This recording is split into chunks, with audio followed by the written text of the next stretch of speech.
अस्सलामु अलैकुम रहमतुल्लाहि व बरकातुहू। बड़ी खुशी की बात है कि कोसी गांव पालिका वार्ड नंबर 5 के अंदर संविधान दिवस का, चाहे वो सामुदायिक विद्यालय हो या धार्मिक विद्यालय,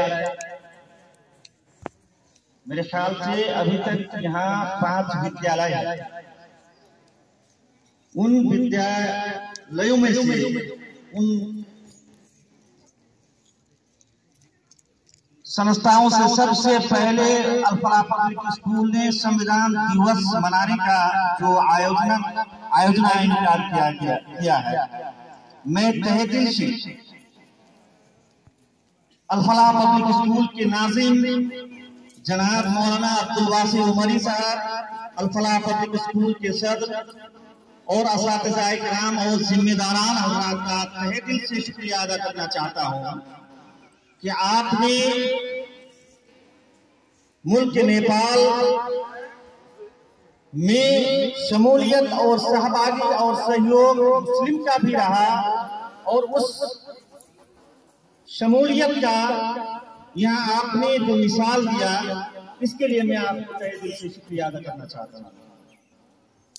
अल्हम्दुलिल्लाह 2063 साल में सबसे पहला संविधान बनाने का जो चुनाव, जो इलेक्शन हुआ था, जो आपको 3.5 या 4 साल का था, नेपाल में मौजूद पार्टियों के अंदर जो यहाँ सियासी पार्टी है, उस सियासी पार्टी के अंदर इख्तिलाफ के कारण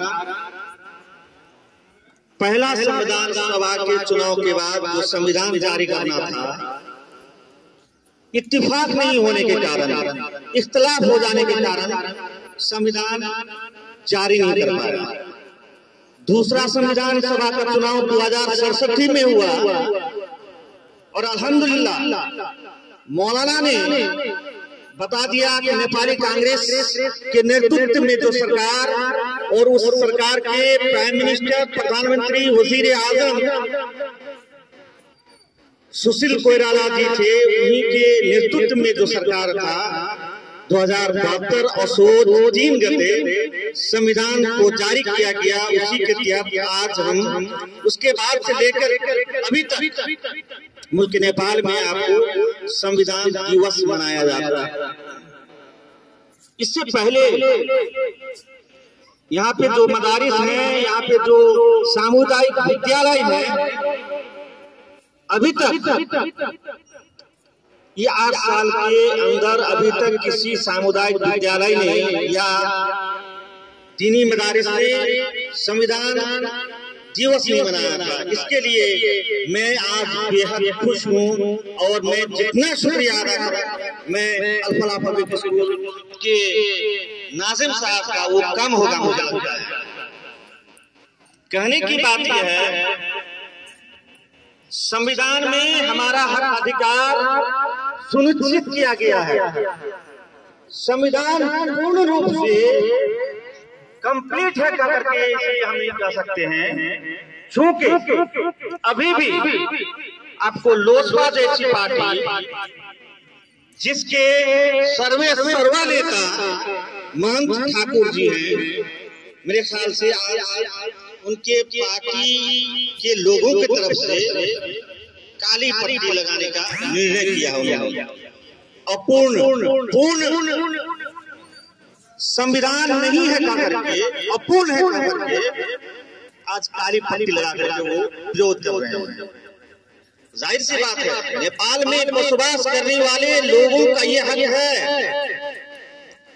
संविधान का हम विरोध कर सकते हैं, उसमें अगर कोई त्रुटि है, कमी है, तो मेरा ये हक है, क्योंकि हम नेपाली हैं, हम नेपाल में बसवास करने वाले लोग हैं, ये हमारा हक है कि हम उस चीज को कम से कम आगे लेके आए और उस चीज को हम जाहिर करें।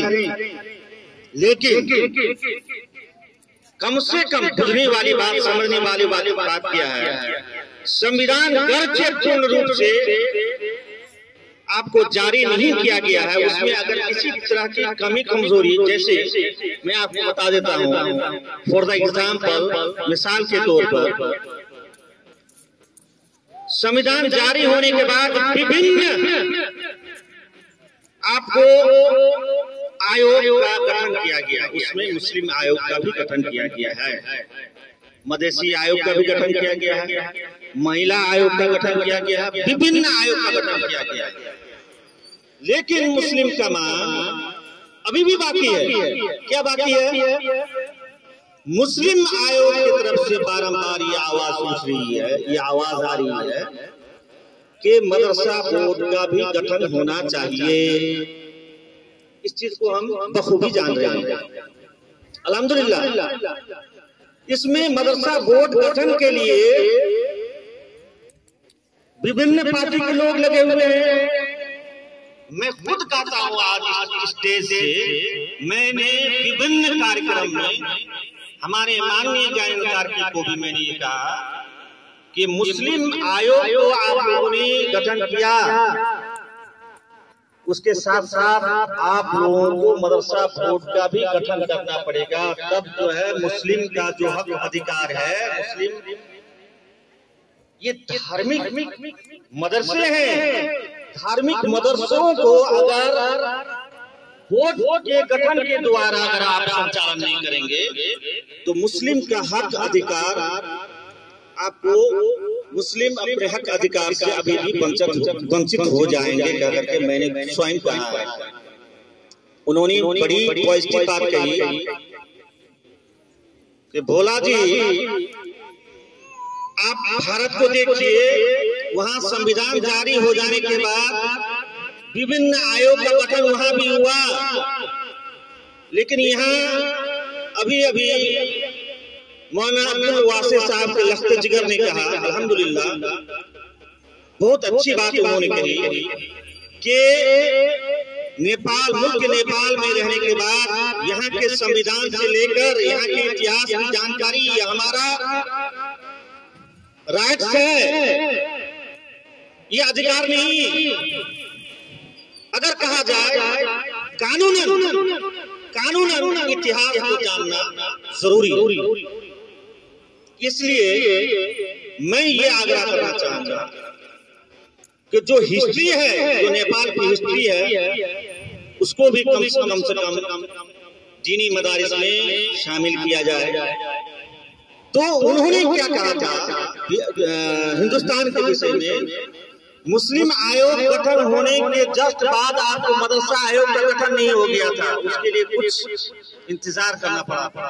अल्हम्दुलिल्लाह अभी 7 साल हुए हैं, समय बाकी है, लेकिन हमें एक जहदी के साथ, इत्तेहाद के साथ मदरसा बोर्ड गठन के लिए आवश्यकता जब पड़ेगा, जब जरूरत पड़ेगी, हमें अगर किसी जिला प्रशासन कार्यालय घेराव की, सड़क जाम करने की या और डिमांड रखने के लिए हमें और अगर उससे बड़े हटकर कुछ कार्यक्रम करना पड़ेगा तो इंशाअल्लाह हम तैयार हैं। और मैं खुसूसन अल फलाह पब्लिक स्कूल के द्वारा इस कार्यक्रम के आयोजन चूंकि किया गया है, इसके द्वारा मैं ये भी कह देना चाहता हूँ, इंशाअल्लाह ये हमारा अधिकार है, ये हमारा हक है।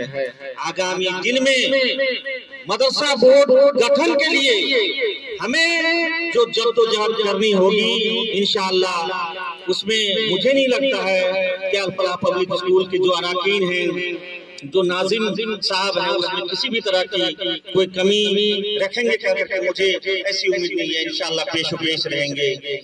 इन्हीं बातों को रखते हुए, क्योंकि गर्मी भी है, आप लोग बाहर बैठे हुए हैं, बात करने के लिए और कुछ थी, लेकिन इंशाअल्लाह फिर दूसरे प्रोग्राम में मैं अपनी बात को रखूंगा। अल्हम्दुलिल्लाह बड़ी खुशी हुई, आप लोगों का ये ड्रेस, हुफ़ाज़ किराम का अलग ड्रेस और स्कूल का अलग ड्रेस, बच्चियों का अलग ड्रेस, इन्हीं चीजों से मैं बहुत ज्यादा मुतासिर रहता हूँ, खास करके अल-फलाह पब्लिक स्कूल पर। अल्हम्दुलिल्लाह, इंशाअल्लाह मैं ये कहना चाहता हूँ कि अल्हम्दुलिल्लाह यहाँ के लिए हम लोगों ने बहुत ही अच्छा सोचा। अभी 9 क्लास तक का यहाँ क्या कहते हैं आपको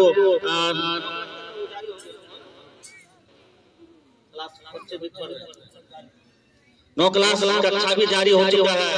अल्हम्दुलिल्लाह यहाँ एक भवन पहले ही टेंडर हो चुका है, दूसरा भवन के लिए भी हम लोगों ने यहाँ से प्रस्ताव रखा है। इंशाल्लाह बहुत ही जल्द वो भवन भी स्वीकृत होकर के आएगा। इंशाल्लाह यहाँ जो क्या कहते हैं वो क्लासरूम की आवश्यकता है, वो बहुत ही जल्द इंशाल्लाह उन आवश्यकताओं का हम लोगों ने ध्यान भी दिया है और बहुत ही जल्द उन आवश्यकताओं को पूरा किया जाएगा। इन्हीं बातों को रखते हुए मैं अपनी बात खत्म करना चाहता हूँ। अस्सलाम वालेकुम।